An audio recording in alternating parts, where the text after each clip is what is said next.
పరిశుద్ధ గ్రంథాన్ని నుంచి ఎపిసీలకు రాసిన పత్రిక 4వ అధ్యాయము 26వ వచనము. కోపపడుడు గాని పాపము చేయకుడి, సూర్యాస్తమించు వరకు మీ కోపము నిలిచి ఉండకుడి, అపవాదికి చోటీయుకుడి. దేవునికి స్తోత్రం. ఈ వాక్యాన్ని చూద్దాం. కోపం లేని వారు ఎవరైనా ఉంటే కనుక ఒకసారి చేయి చూపితే, కోపం లేదు నాకు, కోపం ఉండదు నాకు, కోపం రాదు నాకు, జీన్స్లో కానీ లేకపోతే నా బ్లడ్లో కానీ నా అలవాట్లలో కానీ కోపం లేదన్న వాళ్ళు ఎవరైనా ఉంటే చేయి చూపించవచ్చు. కోపం లేని వాళ్ళు ఎవరైనా ఉన్నారండి? అందరికీ కోపం ఉంటుంది కదా. ఈ కోపం పాపంగా మారుతుందంటండి. కోపం ఏమవుతుందంటండి? పాపంగా మారుతుందంట. నేను ఏమైనా పాపం చేశాను బుల్లే, నాకు అన్ని కష్టాలు, మరి ఏనాడు చేశానో పాపమో నాకు ఏం అర్థం కావట్లేదు, నాలో ఏమైనా పాపం ఉందంటావా, నాకు ఇన్ని కష్టాలేంటి, ఇంత బాధలేంటి, ఎవరికి లేని కష్టాలన్నీ నాకెందుకు వస్తాయి, నేను ఏమైనా పాపం చేశానా, నేనేమన్నా పాపం చేశానా మనం ఎవరిని అడుగుతాం? ఇతరులను అడుగుతాం కదా. ఏదో సందర్భంలో ఏదో రకంగా ఏదైనా కష్టం వచ్చినప్పటికీ, ఏదైనా నష్టం వచ్చినప్పటికీ, ఏమైనా ఇబ్బంది కలిగినప్పటికీ, ఏదైనా శ్రమ వచ్చేటప్పటికి మనం ఖచ్చితంగా ఆ పదాన్ని ఉచ్చరిస్తాం, అవునా కదండి. ఈ కోపం వల్ల పాపం వస్తుందన్నది మనకు ఎవరికన్నా మనకు అనుభవం ఉందా, ఆలోచన ఉందా? అసలు ఎప్పుడన్నా దాన్ని గ్రహించామా? కోపం వల్లనే పాపం వస్తుందని నా ఆలోచన మనలో ఎప్పుడన్నా కలిగి ఉంటుందంటారా? కలగలేదు, ఖచ్చితంగా కలగలేదని నేను చెప్తాను. ఎందుకంటే ఈ నరనరాల్లో చేరిపోయిన కోపం ఇది. కోపం వల్ల పాపం వచ్చిందని ఎప్పుడన్నా వచ్చిందా ఆలోచన? రాదు. వస్తే కనుక ఖచ్చితంగా ఆ కోపాన్ని మనం కంట్రోల్ చేసుకోగలుగుతాం. చెప్పలు కూడా దేని మహింపరచండి. ఆ ఆలోచన లేదు మనలో, ఆ తలంపు లేదు మనలో, ఆ గ్రహింపు లేదు మనలో. ఏది గ్రహించలేము, ఏది గట్టిగా పట్టుకోలేము, ఏది పట్టుకున్నా లూజుగా పట్టుకుంటాం. నరాల వీక్నెస్ వాళ్ళేగా కదా. నరాల వీక్నెస్ ఉన్న వాళ్ళు ఏం చేస్తారండి? ప్రతిదీ లూజుగా పట్టుకుంటారు. మా మేనత్త గారు అబ్బాయి విషయం చెప్పాను మీకు. గుడ్లు తేమనేదంట. గుడ్లకి వెళ్ళివాడని కుర్రాడు గుడ్లు తేవడానికి. వాళ్ళ అమ్మ ఏం చెప్తుందండి? ఆ గుడ్డు గట్టిగా పట్టుకోరా, గుడ్లు పడిపోతాయి అంట కదా. వీడు గుడ్లు కొన్నాన్ని గట్టిగా పట్టుకుంటే ఏమవుద్దండి? అది పగిలిపోయేదండి. అప్పుడు మళ్ళీ వచ్చి ఏడుతా పగిలిపోయిందమ్మా అని అంటే, అలా కదా కొద్ది లూజుగా పట్టుకోవాలి, గట్టిగా పట్టుకోమంటే ఇలా పిసుగత్తారేంట్రా అని చెప్పిందంట. మళ్ళీ వెళ్ళి డబ్బులు తీసుకుని లూజుగా పట్టుకొని వచ్చాడంట, జారిపోయిందంట. అంటే ఆలోచన ఎలా ఉంటుంది? ఏదైనా సరే మనం దాన్ని ఆ మాటను గ్రహించాం. ఆ అబ్బాయి గ్రహించట్లేదు. గట్టిగా పట్టుకోవద్దంటే లూజుగా పట్టుకుంటున్నాడు, అది పడిపోకుండా పట్టుకోవద్దంటేనేమో పగలు కొట్టేస్తున్నాడు. అంటే మనము దేని మీద దృష్టి పెడతలేదని చెప్తున్నాను నేను. దృష్టి ఉండాలి, ఆలోచన ఉండాలి, ప్రతి విషయాన్ని గమనించగలవారుగా ఉండాలి. ఎందుకంటే మనుషులు శ్రేష్టమైన వారు. మనుషులకున్న జ్ఞానము ఈ భూమి మీద పుట్టిన ఏ జంతువుకి లేదు. మనుషులకి ఒక్కరికే ఆ జ్ఞానం ఇచ్చాడు దేవుడు. ఆలోచింప చేయగల మనసునిచ్చాడు, ఆలోచించే బ్రెయిన్ ఇచ్చాడు, ఆలోచించే హృదయాన్ని ఇచ్చాడు. ఈ యొక్క 3 కలిగిన మనము ఆ మనసును, ఆ హృదయాన్ని, ఆ బ్రెయిన్ని మనం ఆధీనంలో, దేవుని యొక్క ఆధీనంలో పెట్టుకుని ఆలోచించగలిగితే ప్రతి విషయాన్ని గమనించగలుగుతాం. మీరు కోపం కోసమే ఆలోచిస్తున్నాను అనుకుంటున్నారు. ప్రతి విషయంలోనూ కూడా మీరు పట్టుదలేస్తూ ఉంటాం. మనం ప్రతి విషయంలోనూ నేను చిన్నదాన్ని కూడా పరిశీలిస్తూ ఉంటాను, నేను పరిశీలిస్తూ ఉంటాను. పరిశీలించకుండా మన పరిశుద్ధతను కాపాడుకోవడం చాలా కష్టం ప్రియమైన వాళ్ళ. పరిశీలించాలి ప్రతిదీ కూడా. పరిశీలించకపోతే నీ పరిశుద్ధత నీలోనూ నిలవదు. ఇప్పుడు కోపం వల్ల వచ్చే ఈ పాపాన్ని ఎవరో కూడా ఊహించలేదు మనం కదా. కోపం వల్ల పాపాన్ని ఊహించలేదు. మళ్ళీ పైగా దానికి ఏం పేరు చెప్తాం మనం? ఎందుకు అత్తమాడు కోప్పడుతున్నాం అన్నాం అనుకోండి, మనకి చెప్పే సమాధానం ఏంటండి? ఉత్తినే కోప్పడ్డానేంటి అని మాట్లాడతాం. కోపం అసలు ఏ విధంగా వస్తుంది? కోపానికి ఉన్న ఆ యొక్క ఆ చిగురు ఏంటి, లేదా కోపానికి ఉన్న ఆ మొలకలు ఎత్తే ఆ ఏరేంటి ఒకసారి చూద్దాం మనం, ఓకేనా? ఆదికాండము 27:45. నీ అన్న కోపము నీ మీద నుండి తొలగి నీవు అతని చేసిన వాటిని అతడు మరచు వరకు లాబాను నొద్ద కొన్నాళ్ళు ఉండుము. దేవునికి స్తోత్రము. యాసవుకు కోపం ఎందుకు వచ్చిందండి? దక్కనప్పుడు కోపం వచ్చేద్ది మనకి. ఎప్పుడు వస్తుందండి కోపం? కోపం ఎక్కడ రగులుతుందండి?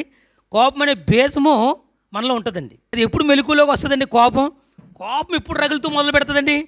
ఏదైతే దక్కపోతే, అనుకున్నది జరగకపోతే కోపం రగిలిపోతుందండి. అనుకున్నది జరగకపోతే, మనం అనుకున్న బిడ్డ పుట్టకపోతే, మనం అబ్బాయి పుట్టలేదని కొన్నాళ్ళు చచ్చిమానిసిన వాళ్ళు ఉన్నారండి, లేరా? అవునా? కోపం అది ఏం చేసిందండి? అది వీళ్ళు చచ్చే మానేసి అనుకుంటున్నారు, ప్రార్థనే చేసుకోవట్లేదు అని అనుకుంటున్నారు, మేము దేవుని దగ్గరికి వెళ్ళట్లేదు అనుకుంటున్నారు, మేమేమి నేరం చేశాము, మేమేమి పాపం చేశాము మేము ఎవరిని అన్యాయం చేశాము అని మాట్లాడుకుంటూ ఉంటారు. కానీ వీరు ఏం చేశారండి? వారు అనుకున్న బిడ్డ పుట్టపోయేసరికి ఏం జరిగిందండి? వీళ్ళకి కోపం వచ్చింది. కోపం ఏంటండి? అలిగెళ్ళిపోవడం. కోపం ఏంటండి? అలిగుండిపోవడం. ఈ అలగడం వల్లనే, ఈ కోపం వల్లనే ఏమొచ్చిందండి? పాపం వచ్చిందండి. చెప్పులు కూడా దీన్ని మేంపరచండి. ఈ పాపం ఎంత నెమ్మదిగా చేరిందో ఎవరికి తెలీదు. అది చాలా నెమ్మదిగా చేరుతుంది, చాలా యుక్తి కలది, చాలా తెలివైంది కోపం. ప్రతి ఒక్కరిని కూడా ఈ కోపంలోనే ఉంటా దుష్టుడు ఉన్నాడట, సాతాను ఉన్నాడంట. ఈ కోపాన్ని చక్కగా మనలోంచి మేలుకొల్పుతాడంట. పడుకున్న కోపాన్ని, నిద్రపోతున్న కోపాన్ని మేలుకొల్పేది సాతానంట. ఏదైతే ఇవ్వలేదో, ఏదైతే దక్కలేదో దక్కని దాని కొరకు ఏంటంట? దక్కని దాని కొరకు దేవుని విడిచిపెట్టేసిన జనాంగం చాలామంది ఉన్నారండి ఈ భూమి మీద. దేవునికి స్తోత్రం చెప్పండి. అవునా కదా? దేవునికి విరోధులుగా జీవిస్తున్నారు. దేవుడు నాకు ఏమీ చేయలేదు, దేవుడు నాకు అనుకున్నది ఇవ్వలేపాడు. అనుకున్నది ఇవ్వనప్పుడు ఆయన ఏం దేవుడు? నేను ఏం మొక్కలేదు, ఏం ప్రార్థన చేయలేదు, ఏ మొక్కుబళ్ళు చెల్లించలేదు, ఎంతెంత కానుకలు ఇవ్వలేదు, లేకపోతే అలాగే ఇవ్వలేదు, ఇలాగే ఇవ్వలేదు. నేను దేవునితో ఎలా లేను? నాకెందుకు అనుకున్న బిడ్డ నేను పొందలేదు, లేదా అనుకున్న కార్యం నేను పొందలేదు, అనుకున్న ఉద్యోగం పొందలేదు, అనుకున్న రీతిలో నేను ఆ జీవితం లేదు, నేను అనుకున్న లైఫ్ స్టైలు నాకు రావట్లేదు. మన లైఫ్ స్టైల్ ఎలా ఉండాలో మనం ఒక ఆలోచన కలిగి ఉన్నాం. ఆ ఆలోచన జరగకపోయేసరికి ఏమవుతుందండి? అది దక్కపోతే ఏమవుతుందండి? కోపం వచ్చేస్తుందండి. ఆ కోపం ఏమవుతుందండి? ఆ కోపంలోనే కూడా చాలామంది కూడా ఆత్మహత్యలు చేసుకుంటూ ఉంటారు. ప్రేమించిన అమ్మాయి దక్కపోతే ఏమవుతుందండి? ప్రేమించిన అబ్బాయి దక్కపోయినా, ప్రేమించిన అమ్మాయి దక్కకపోయినా ఏమవుతుందండి? కోపం వస్తుందండి. ఈ కోపం వచ్చి ఏమవుతుందండి? పాపం చేరుతుందండి. పాపం చేరితే ఏమవుతుందండి? మనిషి మరణం అవుతాడండి, పాతాళంలో పడిపోతాడండి. ఈ కోపంలో ఉన్న ఆ చిన్నది ఏంటిది? ఆ కోపం అంటే చాలామంది కూడా అందరిలోనూ ఉంటుంది, అందరూ కోపపడతారు అనుకుంటున్నాం. కానీ పాపం చేరుతుందన్న విషయము ఎవరు గ్రహించలేకపోతున్నాం. దేవునికి స్తోత్రం చెప్పండి. ఆ కోపంలో చాలా పాపం ఉంది. ఆ యాసోబు జీవితం ఏమైపోయింది చెప్పండి? ఆయన పడ్డ ఆ కోపంలో ఏమంటాడు? నా తమ్ముడు దొరికితే చంపేస్తానంటున్నాడు. చంపేస్తానన్న మాట తల్లి విని ఏం చేసిందండి? రెండో కొడుకుని యాకోబుని వేరే ఊరు పంపించడం జరిగింది. అంటే ఈ కోపం వలన ఒక తల్లికి ఏమంటుందండి? కడుపు కోత. ఈ కోపం చిన్నది కాదా అని చెప్తున్నాను మీకు. ఈ కోపం మనలో చిన్నగానే కనిపిస్తుంది. ఆ కోపం ఏముంది అనుకుంటాం. ఆ కోపంలో అతను అన్న మాట అతను చేస్తాడా, చేయడా, జరుగుతుందా, జరగదానే కాదు. యాసోవు ఒక మాట మాట్లాడాడు. ఏమని మాట్లాడాడు యాసోవు? నా తమ్ముడు దొరికితే నేను ఖచ్చితంగా చంపేస్తానన్నాడు. ఆ మాట విన్న తల్లి అంటే కోపంతో ఆ మాట వాడాడు అతను. అది జరుగుతుందా జరగదా అనేది తర్వాత సంగతి. అయితే జరుగుతుందేమో అన్న భయంతో, అది జరిగితే ఇద్దరు కుమారులు నేను పోగొట్టుకోవాలా అన్న భయంతో ఒక కుమారుని ఏం చేసింది? వేరే చోటుకి పంపించేసింది. ఈ కుమారుడు ఏం చేశాడు? తల్లిదండ్రులకు ఏదైతే ఇష్టం ఉండదో, తల్లిదండ్రులు ఏదైతే ఇవ్వలేదో, ఏది ఇవ్వలేదు? జ్యేష్ఠత్వం ఇవ్వలేదో వారికి వ్యతిరేకమైన అమ్మాయిలను పెళ్లి చేసుకోవడం మొదలుపెట్టాడంట. ఎవరో జ్యేష్ఠత్వం ఇవ్వలేదని చెప్పి తండ్రికి తల్లికి వ్యతిరేకమయ్యి కానాన దేశంలో ఉన్న అమ్మాయిలు చేసుకోవడం మొదలుపెట్టాడంట ఇతను. ఆ కోపంతోను, ఆ ఉక్రోషంతోను. మనం అనుకున్నది దక్కకపోతే, పొందవలసింది మనం పొందకపోతే ఎందుకు పొందలేదని ఆలోచించకుండా మనలో చేరేది ఏంటండి? కోపం. మనం పొందవలసింది పొందకపోతే ఏమవుతుంది? కోపం వచ్చేస్తుంది. పాపము ఎలా చేరిపోతుందండి? చాలా ఈజీగా. అది జరుగుతుందా లేదా అనేది తర్వాత సంగతే. ఏది? ఈ కోపంలో అతను చేస్తానన్న మాట. ఎంతమంది సఫర్ అయిపోయారండి?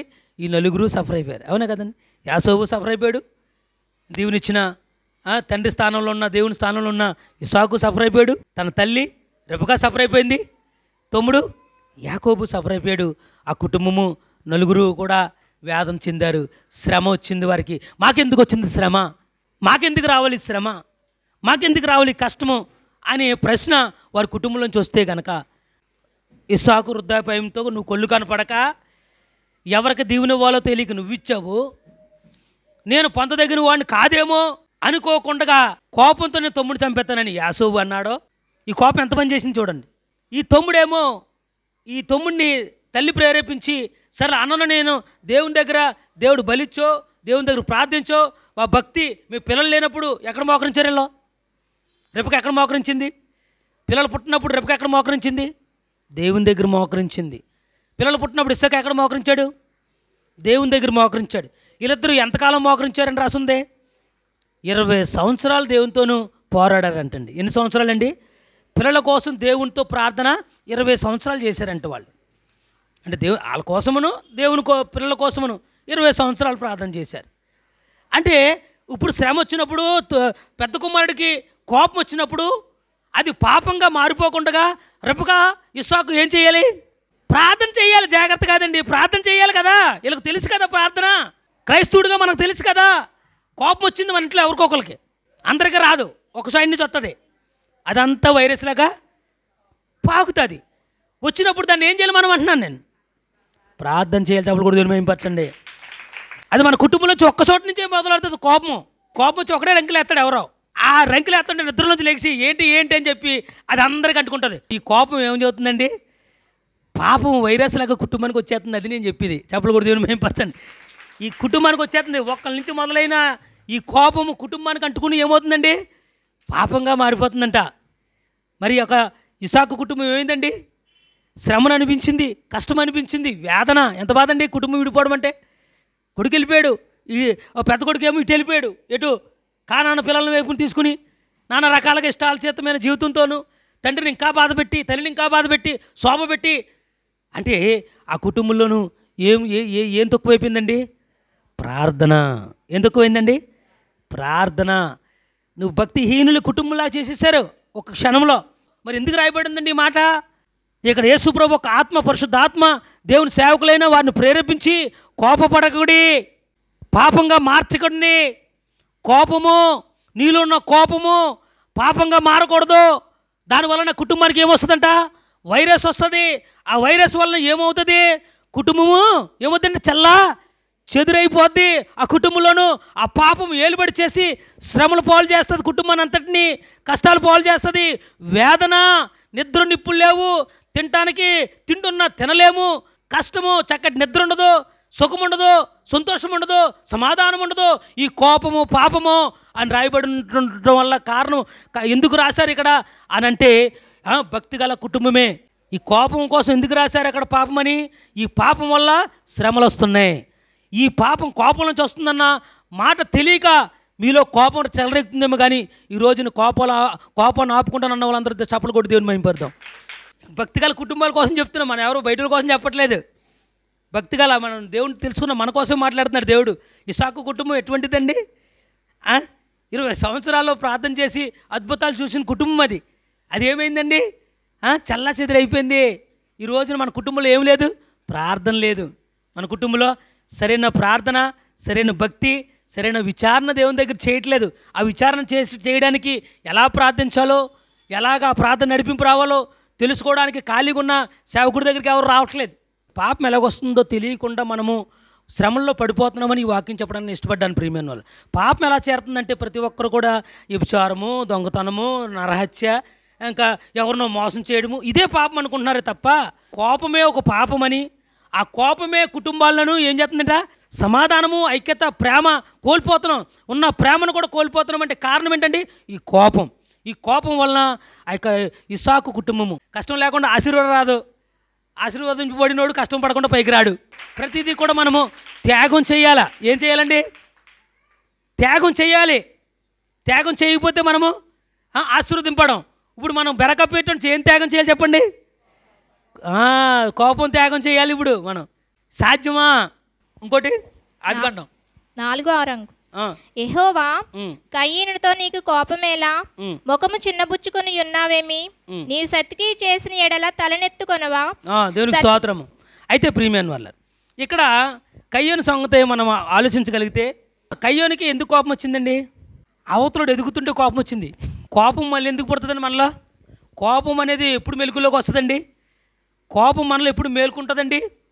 ఇతరులు బాగుంటే చూడలేము.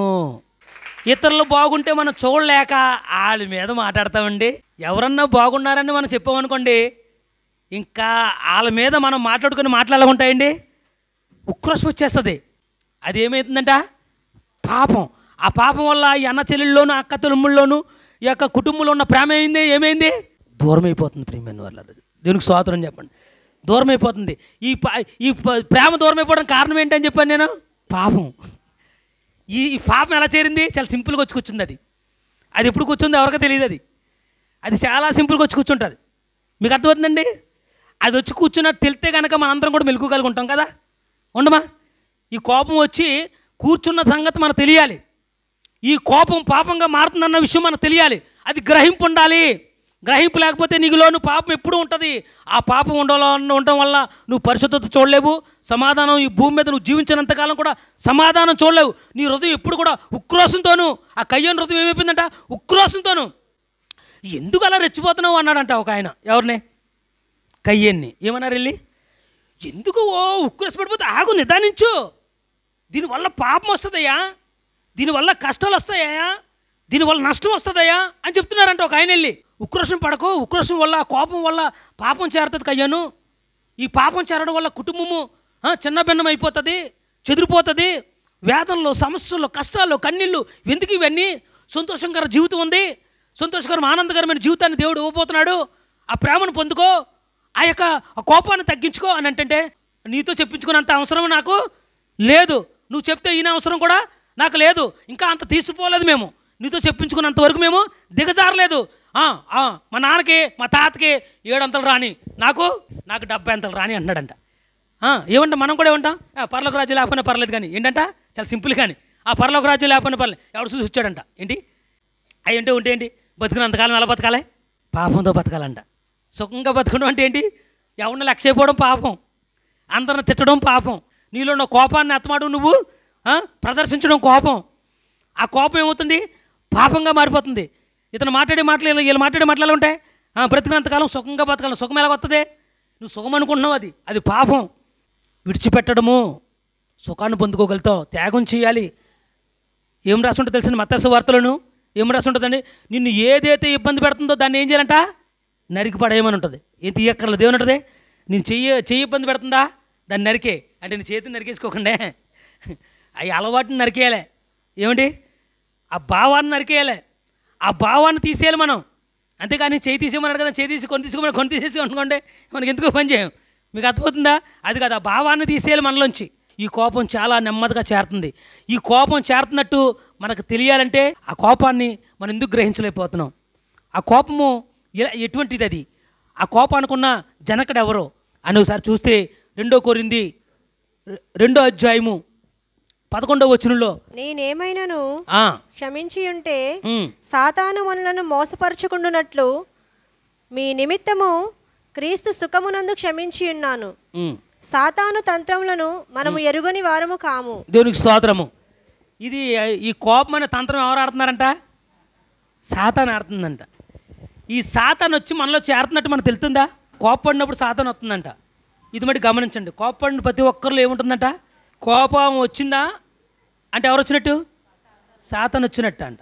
ఈ కోపం రావడం వల్ల ఆ సాతాను వచ్చేస్తుందంట. సాతాను వచ్చినట్టు మనకు తెలుస్తలేదు. కోపం అనే ఒక మాట వాడారు కదా మన పెద్దలను, మన దేవుడు ఇచ్చాడు కదా. ఆ కోపం అనుకుంటున్నాం కానీ ఈ కోపాన్ని లేపేది ఎవరంట? సాతాను వచ్చి లేపుతుందంట. ఆ సాతాను వచ్చినట్టు ఎవరికే తెలియదు. ఈ కోపాన్ని రేపేది ఎవరండి? సాతాను. దయ్యం పట్టుకున్న వాళ్ళు ఎవరిని కదపకూడదు. ఈ కోపాన్ని కూడా కదపకూడదు. ఈ కోపం ఎంత డేంజరో దయ్యం అంత డేంజరు.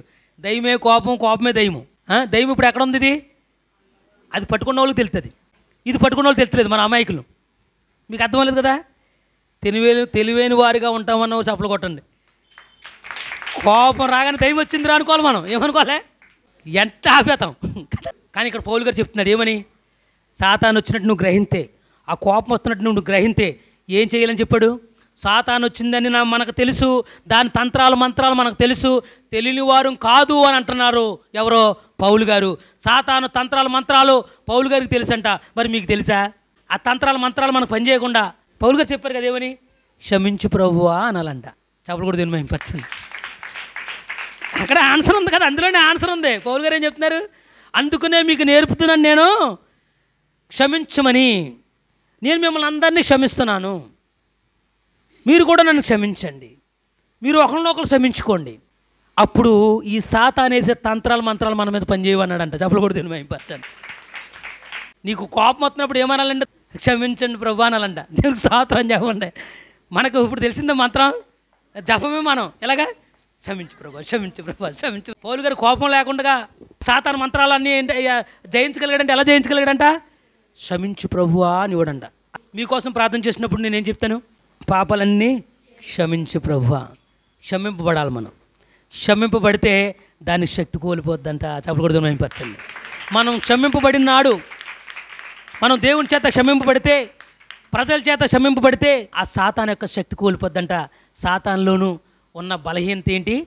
క్షమించు అన్న మాట మాట్లాడితే మీ ఇద్దరి మధ్యలో ఉండదంట. చెప్పకూడదు మహిమపరచండి. సాతానికి నచ్చని పని ఏంటది? దానికి నచ్చంది ఏమైనా ఉందంటే ఏంటది? క్షమించమన్న మాట అంటే మీ ఇంట్లో రానే రాదు. అది మన ఇంట్లో లేనిది. అది ఏది? క్షమించడం అనేది మన ఇంట్లో లేదు. అందుకని మన ఇంట్లో అది ఏం చేస్తుంది? 7 దయ్యాలు తీసుకొచ్చిందంట. తిరిగిందంట. మత్స్యవతలు 7 దయ్యాలు తీసుకొచ్చిందంట. ఎందుకు ఒకరినొకరు రమ్మంటుందంట దయ్యం. ఎందుకు రమ్మన్నావు అని అంటే, మా ఇంట్లోనూ ఎవడో క్షమించుకోవట్లేదు, ఒకరికొకరు క్షమించుకోవట్లేదు. అక్కడ మంచిగా ఆడుకొచ్చుదా, మనం ఏం చెప్తే చేస్తారాలి దా, వాళ్ళతో ఆడుకోవచ్చు మనం ఆట బొమ్మలు. దాంట్లో మనుషులు ఆ స్వభావంలో ఉన్న ఆ యొక్క పద్ధతిని విడిచిపెట్టాలంట. అందుకని ఒకరికొకరు ఏం చేయాలంట? క్షమింపబడుతున్న చోట సాతాను శక్తి కోల్పోద్దంట. అప్పుడు కూడా దేవుని మహిమపరచండి. క్షమింపబడుతున్న చోట సాతాను నిలవలేదు. సాతానికి నచ్చని పదం అంటే అది ఎరిగిన పౌలు చెప్తున్నాడు. సాతానికి నచ్చనిది ఏమని ఉందంటే, సాతాను నిన్ను కానీ, నీ కుటుంబంలో కానీ, నీ ఇంటిలో కానీ, నీ యొక్క పరిధిలో కానీ, నీ సరిహద్దుల్లో కూడా నివసించకుండా గోతికాడ నక్కలాగా ఎదురు చూడకుండా ఉండాలంటే నీ కుటుంబంలో ఎప్పుడు కూడా, ఎల్లప్పుడూ కూడా, నిత్యము కూడా ఏం జరుగుతూ ఉండాలి? ఏం జపం జరగాలి? ఏం స్మరించాలి? క్షమించడము, క్షమింపబడటము. క్షమింపబడి వరకు కూడా దేవుని పాదాలు పట్టుకుని, నన్ను క్షమించు దేవా, నన్ను క్షమించు తండ్రి, నన్ను క్షమించి యేసయ్యా అని నువ్వు కానీ ప్రార్థించి నువ్వు క్షమింపబడి వరకు కూడా దేవుని పాదాల దగ్గర ఇన్ని నిమిషాలు చెప్పుకుంటానని ప్రతి ఒక్కరు తీర్మానం చేసుకోండి. సాతాను మీ ఇంట్లోకి రాదు. చప్పలు కూడా దేవుని మహిమపరచండి. రోజుకు ఒక 5 నిమిషాలు నేను ఖచ్చితంగా క్షమించు ప్రభు అని ఏదో సమయంలో చెప్పుకోగలుగుతాను. ఒక 5 నిమిషాలు చెప్పుకోలేరండి? నెల రోజులు కాదు, జీవితకాలం. మోకరించండి, మంచిది. 5 నిమిషాలే కదా. మామూలు ప్రార్థనలు ఎన్నో ఉన్నా కావచ్చు. ఈ 5 నిమిషాల్లో మాత్రం తీర్మానం చేసుకుందాం. పౌలు గారు మనకు చెప్పారు, చేద్దాం. బైబిల్ చెప్పింది, మనం చేద్దాం. ఏంటంట? క్షమించబడాలి. మనం ఏం చేయాలండి? క్షమింపబడాలి. ఒకరికొకరు క్షమింపబడితే కనుక కుటుంబంలో సాతాను నిలదంట. సాతాను బలహీనతలు తెలియాలి. ఈ రోజున సాతాను జయించలేకపోతున్నాం. సాతాను ఎందుకు జయించలేకపోతున్నాం అంటే, సాతాను బలహీనత ఈరోజు మనకి దేవుడు చెప్పాడు. పరిశుద్ధాత్మ దేవుడు మనకు సంఘానికి ఇచ్చాడు వరం. అది ఏమని? నా బిడ్డలైనా, నా ప్రియమైనా, నా కుమార్తె, నా కుమారులారా, మీ ఇంట్లో సాతాను నిలబడి చేయకుండా, నీ హృదయంలో సాతాను నిలబడి చేయకుండా, కోపం నిలబడి చేయకుండా మీ మధ్య ఏముండాలంట? మీ మధ్య ఉండవలసిందేంటి? మీ నోట్లో నానవలసిందేంటి? మీ నోటి నుంచి ఉచ్చరించవలసింది ఏంటంటే, మొదటగా ఉచ్చరించవలసిందేంటి? క్షమించు ప్రభువా, క్షమించు బ్రదర్, క్షమించు సిస్టర్, క్షమించు అన్న మాటలోను చాలా ఓందతనం ఉంటుందండి. క్షమించుమన్న మాట అంటమే గట్స్ ఉండాలండి. అందరి ముందు నన్ను క్షమించండి, అది ఎంత గట్స్ ఉండాలో తెలుసండి ఆ మాట. అది ఆ గుండుని చూసి సింహం గుండు లాంటి వాళ్ళు కూడా భయపడతారంట. వీడన్నీ ఒప్పేసుకుంటాడు బాబు అని. చెప్పలు కూడా దేని భయపరచండి. క్షమింపబడడం అనేది ఎంతో ఆశీర్వాదం. దానికోసము 1 పేతురులో ఏం రాయబడి ఉందంటే తెలుసా? నిబ్బరమైన బుద్ధి గలవారై మెలకువగా ఉండుడి. మీ విరోధి అయిన అపవాది గర్జించు సింహము వలె ఎవరిని మృంగుదునా అని వెదకుచూ తిరుగుచున్నాడు. గోతుగాడు నక్కలా ఉన్నాడంట సాతాను. ఎవరిని మింగేద్దామని, ఏ కుటుంబాన్ని పాడు చేసేద్దామని, ఏ కుటుంబాన్ని నాశనం చేసేద్దామని, ఎవరు స్నేహాన్ని నాశనం చేసేద్దామని, ఎవరో వ్యాపారాన్ని నాశనం చేసేద్దామని. ఎవరు ఆనందంగా ఉంటే చూడలేదు, ఎవరో సంతోషంగా ఉండే కొంతమంది చూడలేరండి. వాళ్ళ ప్రాబ్లం కాదు ఇది అన్నాడు. మనుషుల ప్రాబ్లం కాదండి ఇది. ఎవరి ప్రాబ్లం అండి? సాతాను. దేవునికి విరోధమైన సాతాను మనలో నివసించి కోపం రప్పిందండి. ప్రతిదానికి కోపడిపోతుంటాం. ప్రతి చిన్నదానికి కోపమే, ప్రతిదానికి కోపమే. చెప్పడమే కోపంగా చెప్తాం. మనం చెప్పడమే కోపంగా చెప్తాం. ఈ కోపానికి జనకుడు ఎవరండి? సాతాను. ఆ సాతాను మనలో ఏలుబడి చేయకుండా, ఈరోజు ఏలుబడి చేయకుండా ఏముండాలంటే మెలకువ కలిగి ఉండమని చెప్తున్నాడు పేతురు గారు. ఏమని చెప్తున్నాడండి? మెలకువ కలిగి ఉండండి, నిబ్రం కలిగి ఉండండి. అదే మనసుతో. నిబ్రం అంటే ఏంటండి? స్థిరము, అంతే కదండి. నిబ్రం అంటే ఏంటండి? స్థిరం. ఆ మనసుని స్థిరం పెట్టుకుని మెలకువ కలిగి ఉండి ఏం చేయాలంట? క్షమించమని ప్రభు అని మనం చెప్పి ఆ కోపం రాకుండా నిబ్రం చేసుకుని హృదయాన్ని ఏం చేసుకోవాలి మనము? ఈరోజు మనం ఏమి విడిచిపెట్టాలండి? కోపాన్ని విడిచిపెట్టాలి. సాతాను వేసే తంత్రాలు మంత్రాలు ఏంటండి? అయ్యి మనం రెచ్చగొట్టడం, ఉక్రోషము, కాందానికి రెచ్చిపోవడం. మనం రెచ్చిపోకుండా ఆగడమే క్షమింపబడడం. మనం క్షమింపబడాలి, ఇతరులను క్షమించాలి. అందుకని పౌలు గారు మాట్లాడుతున్నాడు, మిమ్మల్ని అందరినీ నేను క్షమించాను, మీరు నన్ను క్షమించండి. క్షమించే గుణం మనలో ఉండాలి. క్షమించే వారిగా మనం ఉన్నట్లయితే సాతాను తంత్రాలు మంత్రాలు మన మీద పనిచేయవు. కోపము చాలా ప్రమాదము. అందుకని అక్కడ రాయబడి ఉంది, సూర్యో అస్తమయ్యేంత వరకు నీ కోపం నీలో నిలవకూడదు. చప్పట్లు కూడా దీన్ని మహిమపరచండి. అంటే అర్థం ఏంటంటే కోపం పాపము, ఆ పాపము పరిశుద్ధతను పోగొడుతుంది. పరిశుద్ధత నీలో పోయినప్పుడు నీ కుటుంబంలో ఏమవుతుందంట? శ్రమలు, కష్టాలు, నష్టాలు. నీ కుటుంబంలోనూ శాంతి సమాధానాలు ఉండవు. శాంతి సమాధానం లేనప్పుడు నీ కుటుంబం వర్దెలదు, ఆనందంగా ఉండదు, సంతోషంగా ఉండదు. నువ్వు నిత్యము ఆనందం పొందాలన్నా, నిత్యము సంతోషం నువ్వు పొందుకోవాలన్నా, నిత్యము నువ్వేం చేయాలంట? క్షమించాలి. క్షమింపబడిలాగున మనము క్షమించే అన్న మాట వాడాలి. గమ్మున మనం ఇతరులని గమ్మున మాట అన్నా, గమ్మున చేసినా వెంటనే మనము కాకపోతే రెండో రోజన్నా ఆలోచించుకుని నన్ను క్షమించక్క, నన్ను క్షమించు తమ్ముడు, నన్ను క్షమించన్నయ్య, క్షమించు బ్రదరు, క్షమించు అని ఒక మాట చెప్పినంత మాత్రాన మనం ఏం చిన్నబాము అవి గట్స్ అని చెప్తున్నాను, అవి రోసం అని చెప్తున్నాను. అది దానివల్ల సాతాను నీలోంచి పారిపోద్దంట. నీలో కానీ నీ ఇంట్లో కానీ సాతాను ప్రవేశించకుండా, సాతానికే ప్లేస్ లేకుండా చేయాలంటే నీ కుటుంబంలోనూ నిత్యము ఏం మోగాల? ఏ గంట మోగాల? క్షమించు ప్రభు అనే గంట మోగాలంట. ఏ గంట అది? ఏ గంట కొట్టాలి మన అత్తమాటను? క్షమించు ప్రభు అని కట్టాలి. క్షమించు ప్రభు అని భయం ఉండే అప్పుడు భక్తి చేస్తే దానికే మార్కులు పడతాయి. అప్పుడు దేవుడు మనల్ని విరోధం ఏం చేస్తాడు? తరిమి కొడతాడు. దేవునికి స్తోత్రం అని చెప్పండి. రాత్రి పడుకున్నప్పుడు 5 నిమిషాల్లో క్షమించు ప్రభు అని పడుకోండి. చప్పలు కూడా దేని పరచండి. పడుకునేటప్పుడు మీరు ఎంత ప్రార్థన చేసుకున్నా సరే లాస్ట్ని ఏం ప్రార్థన చేయాలి? క్షమించు ప్రభా, క్షమించు ప్రభా, క్షమించు ప్రభా అని 5 నిమిషాలు చెప్పి అప్పుడు పడుకోండి. నిద్రలో పోయిన దేవుని దగ్గరికి వెళ్ళిపోతాం మనం. అందుకని రాత్రి చేయమన్నాను నేను. నిద్రలో పోయిన దేవుని దగ్గరికి వెళ్ళిపోతాం క్షమింపబడితే. ఈ కోపము పాపంగా చేరి పరిశుద్ధత నుంచి, దేవుడి నుంచి మనం దూరం చేస్తున్న ఆ సాతాను తంత్రాలు మంత్రాలు మనకు తెలిసిపోయింది కనుక ఆ సాతాను బలహీనత ఏంటండి? మనం ఒకరినొకరు క్షమించుకోవడం సాతాను బలహీనత. బాగా ఆలోచించండి ప్రియమైన వాళ్ళరా. మనం సహోదరులమైన మనందరం కూడా ఒకరినొకరు క్షమించుకుంటే సాతానికి బలహీనత. సాతాను ఒకరినొకరు క్షమించుకున్న చోట సాతాను ఉండదు. ఒకరినొకరు ప్రేమించుకున్న చోట సాతాను ఉండదు. ఒకరినొకరు గౌరవించుకుని ఒకరినొకరు క్షమించుకుంటే కనుక సాతాను అక్కడ నిలదు. సాతాను నిలవలేని చోట ఆశీర్వాదం, దీవెన ఉంటుంది. ఆ దీవెన మనం పొందుకోవాలి. ఆ దీవెన మనం పొందుకోవాలి. దేవుడిచ్చే ప్రతి ఆశీర్వాదం మనం పొందుకోవాలంటే మనం ఏం చేయాలంట? క్షమించమనే మాటను 5 నిమిషాలు ఉచ్చరించి దేవుని ఆశీర్వాదాలు పొందుతాం, దేవుని దీవులు పొందుతాం. సాతాను తంత్రాలు మంత్రాలు తెలిసిన మనము తెలివిగా జీవిద్దాం. దేవుడి మాటలు దీవించును గాక. ఆమేన్. ప్రతి ఒక్కరు మోకరించి ప్రార్థన చేసుకుందాం.